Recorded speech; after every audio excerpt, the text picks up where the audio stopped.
Today I wanted to show you this cute little cube here. It is a 3-in-1 charger basically by Anker. I originally bought this for my girlfriend as like a space saving measure because it is pretty small. But honestly, once I gave it to her, I was kind of jealous and wanted one myself. So you've probably seen the 360 already as I've been yapping here. But yeah, here it is. Of course, to have it function, we do have to plug it in. So we'll just start with this. This is like a 5-watt thing. It doesn't really matter. It's just to show how it works really. That blinking orange probably means I need more juice, brother. Fair. I think we're good. Oh my God. You probably do need to plug it into an actual power brick with enough power and stuff. Oh yeah, I probably should have mentioned a little earlier, this is most likely for people in the Apple ecosystem, because for me at least I use this for my iPhone, watch, and AirPods. So yes, now we can put our phone here. The magnet in the phone attaches, so now it's just like this, a little hard to see from top down, but the magnet is quite strong. So good there. And now that we have opened it up, of course, we have our AirPods here. Ba-boom, they can charge as well. And then over here, Apple Watch.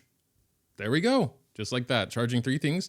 It's pretty neat little cube. Don't say my alarm is 12:30. That's embarrassing. You're embarrassing me in front of all my internet friends. Go away. I'll have you know, I actually woke up at 11 o'clock this morning. There was mama duck and baby duck playing around in my pond and they were making some noise. I was like, what the heck? But they're so cute, so it's okay. Does its job pretty well. Again, goes back into a pretty small form factor. We're going to weigh it. We are looking at 408 grams, which probably doesn't mean much to a lot of people, but it does feel quite heavy, quite dense, has some weight to it, which is good for being able to confidently pluck your phone there and have it magnetized and not topple over. We have this 2-in-1 charger that Ugreen sent me at one point. It also does open up like this. In my humble opinion, it's not as beautiful as the Cube, but it does actually become more compact. My issue with this one is that it is way less stable. I actually don't know the weight. It's about half the weight, but its form factor is also just more prone to wobbling. You have to be a bit more careful with the lighter, more angular ones, but this one is just rock solid. I have pretty big confidence that I can kind of shake it. Okay, well, it did kind of almost fall, but yeah, you're not going to be doing that with this. It's quite expensive though, way more expensive than this.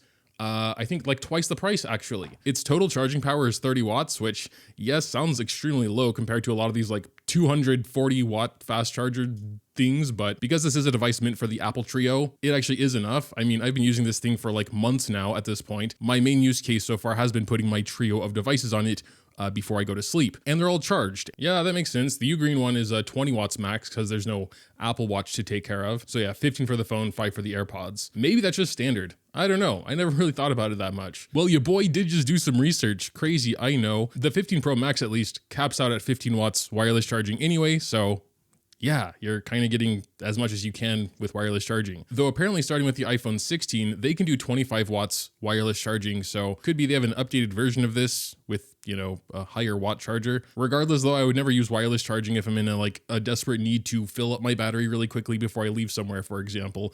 I would use a wall charger. I've never actually paid attention to how fast, what is 15 watts? I'm sure not at 100% battery. So we'll see. It is currently at 54% battery. I will have a timer and we're just gonna wait 10 minutes. We'll see what happens, I guess. That seems to have made some progress. Yeah, okay, we're at 63% now. Honestly, more progress than I thought in, I don't know, 8 to 12 minutes, whatever it actually was. But yeah, that's about all I have to say about this little cube. I'll probably have an Amazon link in the description if I remember to put it there. So if you wanna check it out there, then sure, I guess. Again, for a charger, it is very expensive, but also I feel like the value is there. It's quite premium, quite robust. It does its job. So yeah.